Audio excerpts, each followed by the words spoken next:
जय श्री राधे दोस्तों, आप सभी का मेरे इस YouTube चैनल में हार्दिक स्वागत है। एकादशी का व्रत भगवान विष्णु जी को समर्पित है। साल भर में कुल 24 एकादशी आती हैं और महीने में 2 बार एकादशी आती है, एक कृष्ण पक्ष में और दूसरी शुक्ल पक्ष में। चैत्र मास के कृष्ण पक्ष में पड़ने वाली एकादशी को पाप मोचनी एकादशी के नाम से जाना जाता है। पाप मोचनी दो शब्दों से मिलकर बनी है, पाप और मोचनी, जिसका अर्थ है पाप समाप्त करने वाला। यह एकादशी सभी पापों से मुक्ति दिलाने वाली है और मोक्ष की प्राप्ति कराने वाली है। इसीलिए इसे पाप मोचनी एकादशी के नाम से जाना जाता है। भगवान विष्णु जी को समर्पित इस दिन एकादशी का व्रत रखने से भक्त के सभी पिछले जन्मों के जन्म जन्मांतर के पाप भस्म हो जाते हैं और पुण्य की बढ़ोतरी होती है। और आज के दिन भगवान विष्णु जी के साथ साथ माँ लक्ष्मी की उपासना करने से भी धन संपदा बनी रहती है। सभी व्रतों में से उत्तम एकादशी के व्रत को सबसे ज्यादा उत्तम माना जाता है। एकादशी के व्रत से बड़ा और कोई भी व्रत नहीं होता।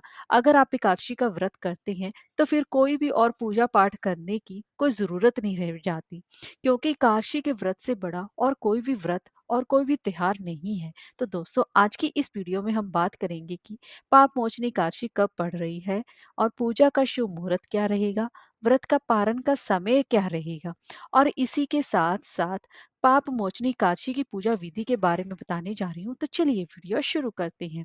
दोस्तों, अगर आपको हमारी ये वीडियो अच्छी लगी हो तो लाइक शेयर और सब्सक्राइब करना ना भूलें और कमेंट बॉक्स में जय श्री हरि अवश्य लिखें। तो चलिए वीडियो शुरू करते हैं। दोस्तों, चैत्र मास के कृष्ण पक्ष की एकादशी तिथि, जो कि 4 अप्रैल को शाम को 4:14 पर प्रारंभ होगी और अगले दिन 5 अप्रैल को दोपहर 1:28 पर समाप्त होगी। तो ऐसे में उदय तिथि के हिसाब से 5 अप्रैल को पाप मोचनी एकादशी का व्रत रखा जाएगा। आइए दोस्तों, अब जान लेते हैं कि पूजा का शुभ मुहूर्त क्या रहेगा। पूजा का शुभ मुहूर्त रहेगा सुबह 6:05 से लेकर सुबह के ही 10:48 तक रहेगा। अगर किसी कारणवश आप इस समय पूजा ना कर पाए तो आप अभिजीत मुहूर्त में भी पूजा कर सकते हैं, जो कि सुबह 11:58 से लेकर दोपहर के 12:48 तक रहेगा। मान्यता है कि जो व्यक्ति इस अभिजीत मुहूर्त में पूजा अर्चना करता है उसे दुगने फल की प्राप्ति होती है। तो दोस्तों, अब जान लेते हैं कि अगर आपने एकादशी का व्रत रखा है तो व्रत का पारण का भी सही समय पर ही व्रत पारण करना चाहिए, यानी कि व्रत खोलना चाहिए। तो व्रत पारण रहेगा अगले दिन, यानी कि 6 अप्रैल को सुबह 6:05 से लेकर सुबह के ही 8:40 के बीच किया जाएगा। आइए दोस्तों, अब जान लेते हैं एकादशी व्रत की पूजन विधि क्या रहेगी। दोस्तों, एकादशी का व्रत सबसे कठिन व्रतों में से एक माना जाता है, क्योंकि यह दशमी तिथि से लेकर द्वादशी तिथि तक चलता है, जो कि 3 दिनों की होती है। इसकी वजह से इसके एकादशी व्रत के उपवास के नियम थोड़े कठिन होते हैं। इस दिन दशमी तिथि के दिन ही आपको अपने सारे कार्य निपटा लेने हैं। दशमी तिथि के दिन ही आपको मांस, लहसुन, प्याज, मसूर की दाल आदि का निषेध कर देना चाहिए। वैसे तो आपको कभी भी मांस मदिरा का सेवन नहीं करना चाहिए, लेकिन इस एकादशी के दिन तो आपको एकादशी से एक दिन पहले, एकादशी वाले दिन और व्रत पारण वाले दिन, यानी कि द्वादशी तिथि के दिन भी मांस मदिरा का प्रयोग भूलकर भी नहीं करना चाहिए। और दशमी तिथि को ही आप अपने बाल धो लीजिए, क्योंकि एकादशी के दिन बाल नहीं धोए जाते हैं। और दशमी तिथि के दिन ही अपने घर में झाड़ू पोछा लगा लीजिए, क्योंकि एकादशी के दिन भी अपने घर में झाड़ू पोछा नहीं लगाया जाता है। और दशमी तिथि के दिन भी पूर्ण ब्रह्मचर्य का पालन किया जाता है। और दशमी तिथि के दिन शाम के समय सूर्यास्त से पहले ही भोजन कर लिया जाता है, सूर्यास्त के बाद भोजन भी नहीं किया जाता है। और इसी के साथ साथ धरती पर भी शयन किया जाता है और पूर्ण ब्रह्मचार्य का पालन किया जाता है। और एकादशी के दिन दातुन नहीं की जाती है, इसीलिए आप दशमी तिथि को ही दातुन का सेवन कर सकते हैं। अब एकादशी वाले दिन सुबह आपको ब्रह्म मुहूर्त में जल्दी उठना चाहिए। अगर किसी हो सके तो किसी पवित्र नदी तालाब में आपको स्नान करना चाहिए। अगर यह पॉसिबल नहीं है तो अपने घर के पानी में ही थोड़ा सा गंगा जल मिले युक्त पानी से स्नान करना चाहिए। अब आपको साफ सुथरे कपड़े धारण करने चाहिए, लेकिन एक बात का विशेष रूप से ध्यान रखें, काले और नीले रंग के कपड़े वस्त्र धारण ना करें। और उसके बाद आपको और उसके बाद आपको फिर सूर्य देव नारायण को अर्घ देना चाहिए और उसके बाद आपको अपने घर, पूजा घर में वहां पर एक लकड़ी का पाटा लेना चाहिए और उस पर लाल या फिर पीले रंग का वस्त्र बिछाना चाहिए।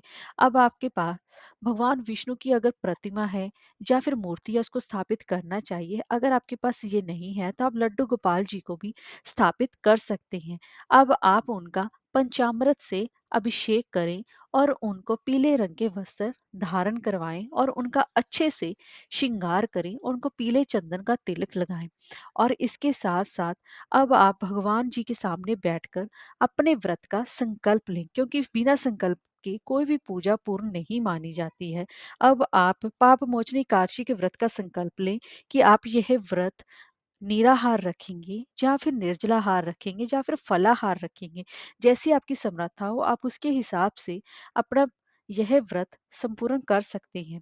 और उसी के बाद आपको पूरा दिन भगवान विष्णु जी के मंत्र ओम नमो भगवते वासुदेवाय का यथा संख्या मंत्र में आपको जाप करना चाहिए। अब उसके बाद भगवान विष्णु जी के सामने आपको पीले रंग की मिठाई का भोग लगाना चाहिए जिसमें कि तुलसी पत्तर डाला हुआ हो।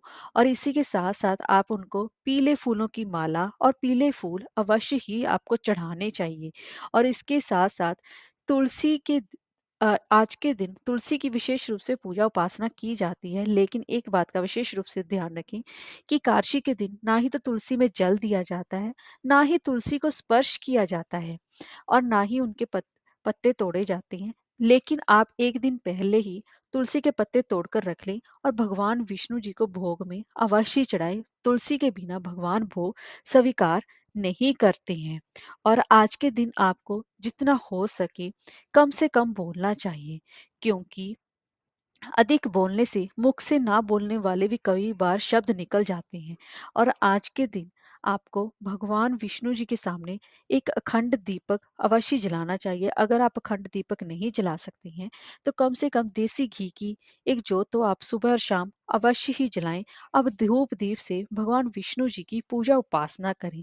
और इसी के साथ साथ आज के दिन भूल कर भी चावल या फिर चावल से बनी हुई चीजों का सेवन आपको नहीं करना चाहिए। अगर आपने चाहे व्रत रखा है या नहीं भी रखा है, आप अपने घर में चावल या चावल से बनी हुई चीज़ों का आज के दिन आपको त्याग करना चाहिए।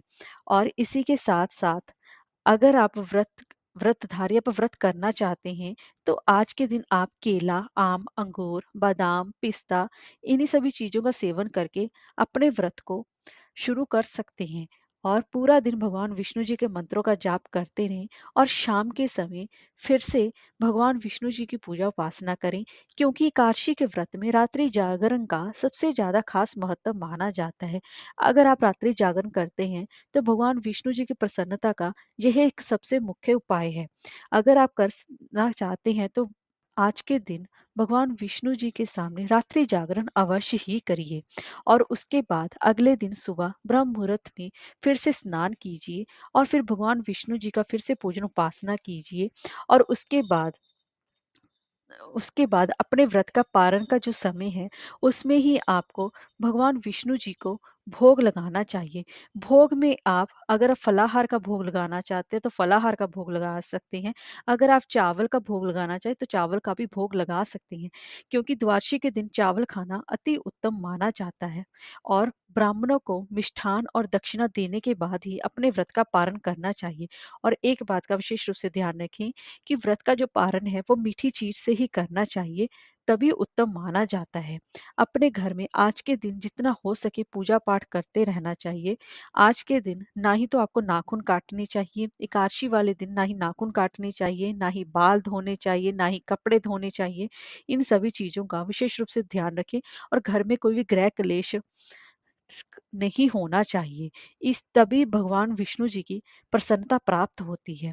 और इस तरीके से आपको भगवान विष्णु जी की पूजा उपासना करनी चाहिए। और ज्यादा से ज्यादा फिर द्वादशी तिथि के दिन अन्न का दान आपको करना चाहिए। इसी तरीके से एकादशी का व्रत रखकर आपको द्वादशी तिथि में व्रत का पारण करना चाहिए। हरे कृष्णा, राधे राधे।